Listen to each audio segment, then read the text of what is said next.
Hello મિત્રો, કેમ છો? તો આજનો આ સરસ મજાનો વ્લોગ અમે વાડીએ શૂટ કરીએ છીએ. જુઓ તમે પાછળ આ સરસ મજાનું ખેતર અજમાનું ખેતર છે. આ અજમો છે આ વાવેલો. પણ અહીંયા થોડીક શાકભાજી છે, બધી ટમેટા, રીંગણ, મેથી, મરચાં છે. તો એ બધું લેવા આવ્યા છે. ચાલો દેખાડીએ. સરસ મજાના મરચાં છે, સોરી ટમેટા છે દેશી.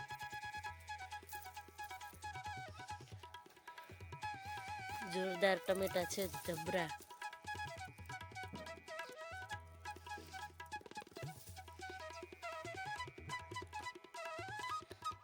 અહીંયા સરસ મજાના રીંગણ છે.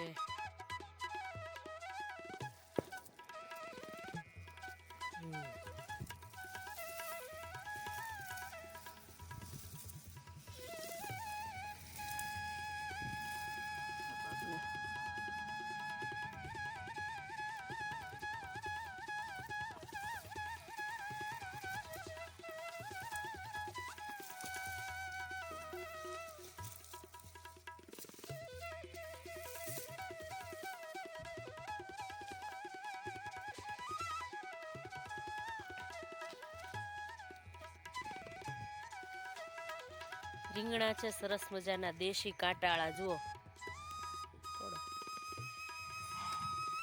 આ સોડાઓ એ પક્ષીએ ખાધેલા ટામેટા છે. જો એ લોકોએ બગાડેલા.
લીલી મેથી. તો મેથીની એમ તો પેલા સિંગ આવી ગઈ હતી, પણ થોડાક માથાના ભાગેથી થોડીક આ રીતે વાટી લીધી. ઉપરના જે પાંદડા હતા એ થોડાક સોફ્ટ હતા, મતલબ કૂણા હતા, એટલે એ લઈ લીધા. બાકી જો એના આ જે લાંબુ લાંબુ દેખાય છે એના સિંગો છે, એમાંથી મેથીના દાણા બને.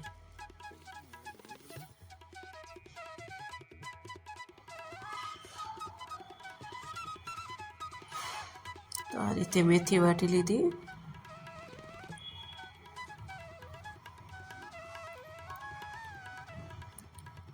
અને આ બાજુ જો મરચી, તીખી મરચી છે, તીખી. અને પેલો અથાણામાં નાખવા માટે સુકવણી કરશે.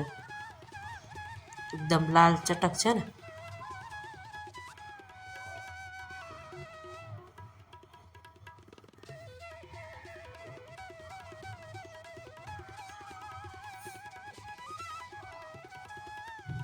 અમને છે ને એક સગા સંબંધીએ એવું કીધેલું કે સુરતમાં તો બધું શાકભાજી મળે જ છે, ગામડેથી હું હારી હારીને લઈ જવું હોય.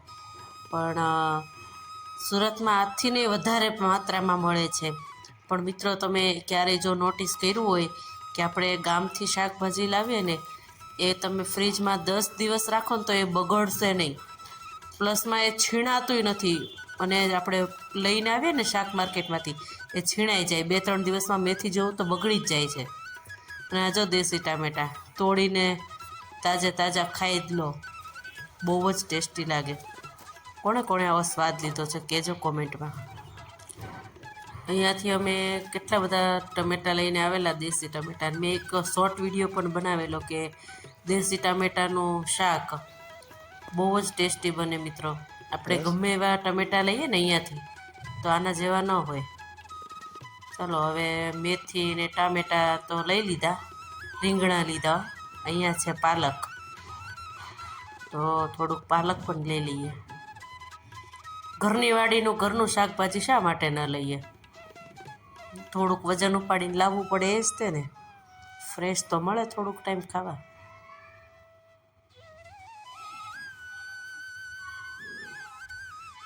આમ હવે બધું પૂરું થવાના આરે હતું, પણ થોડું થોડું હતું એ બધું લઈ લીધું.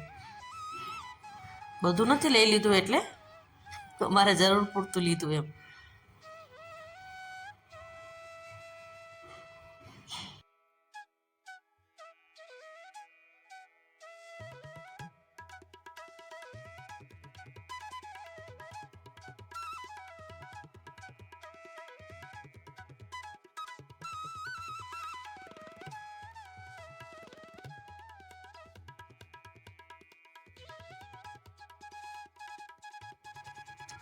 અહીંયા પાલક લઈ અને પછી આગળ જવા નીકળી ગયા અમારો ફેવરિટ સરગવો લેવા.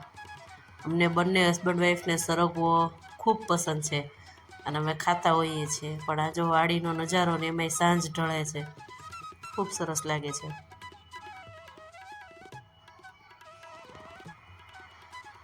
જોઈ લો, દેશી થેલી ખભા ઉપર અને હાથમાં મોડેલ ફોન. જોઈ લો કેટલી સરસ છે, લીલી ટહર જેવી સરગવાની શીંગો. એમાં જે દળદાર શીંગો હતી ને એ અમે લીધી.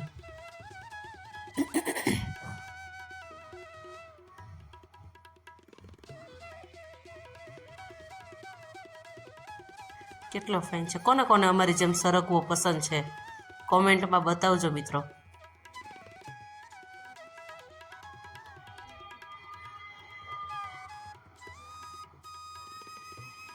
જોઈ લો અહીંયા કેટલો સરગવો લટકે છે.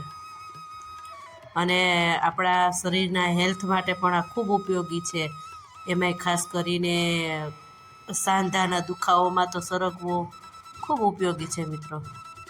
જોઈ લો, જોઈને ખાવાનું મન થઈ જાય એવો છે સરસ મજાનો.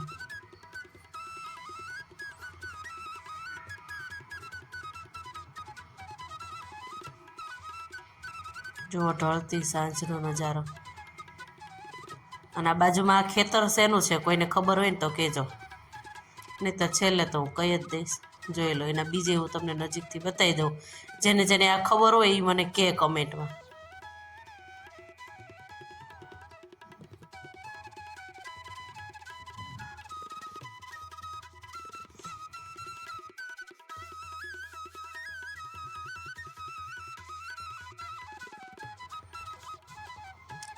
તો અહીંયા અમારે જોઈતા પૂરતી સરગવાની શીંગો લઈ અને અમારી થેલી પણ ભરાઈ ગઈ હતી. જો આટલું તો ઘણું અમારે. તો આ લઈ અને થયા ચાલતા. જોઈ લો, સોનું મળી ગયું હોય ને એવી ફિલિંગ આવે હાથમાં.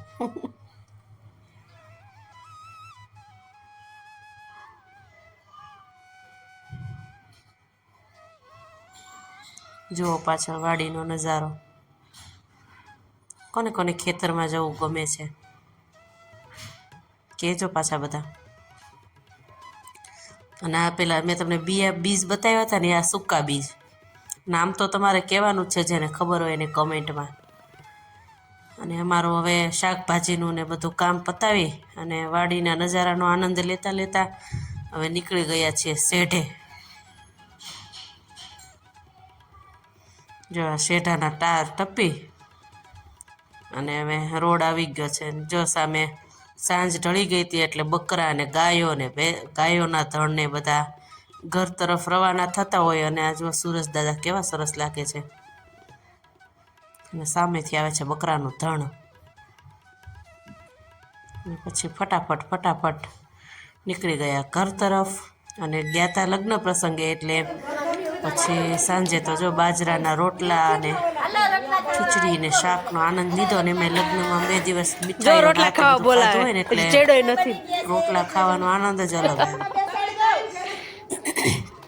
મારા ફેમિલીવાળા છે અહીંયા જો બધા, એ બધા રોટલા બનાવે છે બાજરીના. પછી કોઈ એમ ન કહેતા કે તમે શું કર્યું, મેં કર્યું હતું જેવું આવડ્યું એવું, પણ આ તો થોડોક વિડીયો શૂટ કર્યો હતો.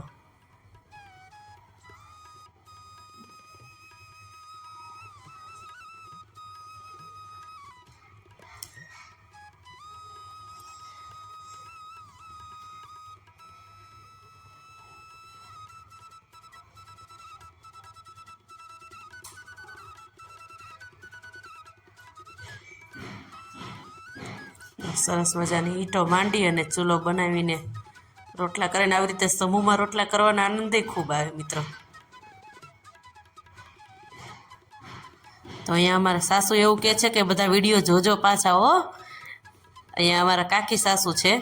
તો ચાલો મિત્રો વિડીયોનો એન્ડ કરી દઈએ. જેને વિડીયો પસંદ આવ્યો હોય વિડીયોને લાઇક કરે, વિડીયોને જો પસંદ આવે તો શેર કરે અને સબસ્ક્રાઈબ કરવાનું નહીં ભૂલતા. જય સ્વામિનારાયણ.